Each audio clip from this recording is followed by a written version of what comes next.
Clotting factor total कितने होते हैं? 4। अपने कोर्स में हमें कितने पढ़ने हैं? 4। 1 2 3 4। इनका नाम याद रखने के लिए हमने ट्रिक क्या बोला? फिर पटका। फिर का मतलब फाइब्रिनोजन, पा का मतलब प्रोथ्रोम्बिन, टा का मतलब थ्रोम्बिन, का मतलब कैल्शियम, है ना? तो होता क्या है, फाइब्रिनोजन कन्वर्ट किस में होगा? फाइब्रिन में। अच्छा, तुमने डाइजेस्टिव एंजाइम में भी कुछ पढ़ा था एक्टिवेट होने का, थोड़ा बताओ। Trypsinogen convert into trypsin.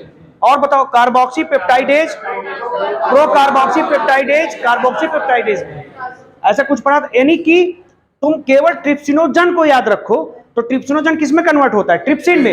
यानी जन वाली जो बात होती है वो इनएक्टिव होते हैं, यानी कि ये जो इधर लिखे गए हैं, ये जो इतने लिखे गए हैं, ये क्या है? सब इनएक्टिव है, इनएक्टिव है।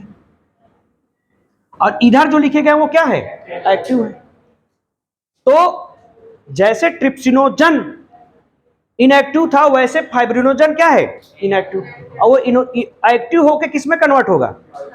यानी fibrinogen convert into fibrin. Pro, अब बताओ, प्रो कार्बोक्सी पेप्टाइडेज किस में कन्वर्ट हुआ था? कार्बोक्सी पेप्टाइडेज में। तो उसी तरीके से इनएक्टिव यानी प्रोथ्रोम्बिन कन्वर्ट इनटू थ्रोम्बिन। सही चल रहा है अभी तक? अब थ्रोम्बोप्लास्टिन कन्वर्ट इनटू थ्रोम्बोकाइनेज। अभी बताते हैं ये वाला कैसे याद रखोगे। दो तो कंफ्यूजन सॉल्व हो गया ना, दो का। चलो आ जाओ। तो थ्रोम्बोप्लास्टिन कन्वर्ट इनटू थ्रोम्बोकाइनेज। अब सुनना, इस ट्रिक में जो अरेंजमेंट तुमने रट लिया, ये तुम्हें क्या फायदा देगा? ये फिर पटका का मतलब क्या हो गया? कैल्शियम जाके एक्टिवेट किसको करेगा? यानी थ्रोम्बोप्लास्टिन कन्वर्ट इनटू थ्रोम्बोकाइनेज। किसने एक्टिवेट किया? कैल्शियम ने। थ्रोम्बोकाइनेज जाएगा किसको एक्टिवेट करेगा? प्रोथ्रोम्बिन को। किसमें? थ्रोम्बिन में। और थ्रोम्बिन जाके एक्टिवेट किसको करेगा? कोई टेंशन है क्या यार? समझ में आया? तो फिटिंग दिमाग में बैठी, कैसे इसको याद रखना है।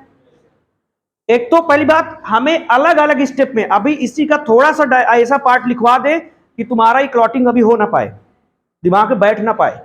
समझ रहे हो? तो इसको जो तरीका हमने बताया उसको दिमाग में रखना है। कैल्शियम एक्टिवेट करेगा किसको? थ्रोम्बोप्लास्टिन को। किसमें? अब प्रोथ्रोम्बिन और फाइब्रिनोजन। अब कहानी आती है इस बात की कि सर इसको कैसे याद करें, क्योंकि हम भूलेंगे कि थ्रोम्बोप्लास्टिन कन्वर्ट होता है थ्रोम्बोकाइनेज। अच्छा, एज जब लगता है तो इसका मतलब, एज का मतलब एंजाइम। और बताओ, एंजाइम ही तो कोई प्रोसेस को कराता है, कैटलाइज कराता है। तो थ्रोम्बोकाइनेज कराएगा कि थ्रोम्बोप्लास्टिन कराएगा? थ्रोम्बोकाइनेज कराएगा। इसलिए एंजाइम में कन्वर्ट किया गया और वो क्या कर रहा है? इसको एक्टिवेट करा पा रहा है। प्रोथ्रोम्बिन को थ्रोम्बिन में करवा, क्योंकि उसके पास क्या है? एज लगा है, यानी वो एंजाइम है, तभी तो ये वाली प्रोसेस को करा पा रहा है। तो हिंट मिल गया, थ्रोम्बोप्लास्टिन थ्रोम्बोकाइनेज में एज लगाने का मतलब एंजाइम की तरह काम करना। अब एंजाइम की तरह काम करने का मतलब प्रोथ्रोम्बिन को थ्रोम्बिन में कन्वर्ट कराएगा। कुछ बचा क्या? लिख डालो। तो इसी को बोलते हैं कैस्केड प्रोसेस। क्या बोलते हैं? यानी कि जो ये कोगुलेशन ऑफ ब्लड है, इस पूरी प्रोसेस को जो यहाँ चली है, जो चल रही है, उसको क्या बोलेंगे?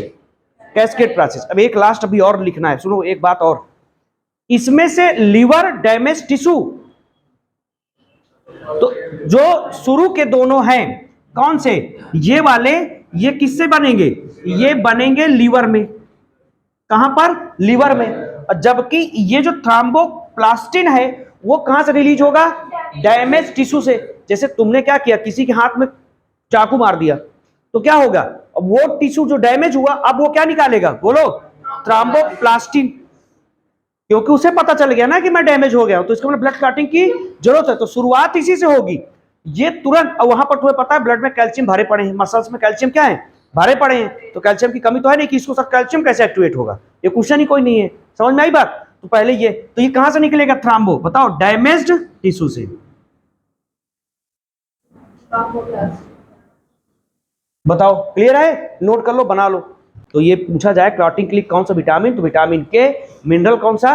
कैल्शियम। एंजाइम कितने हो जाएंगे? 3।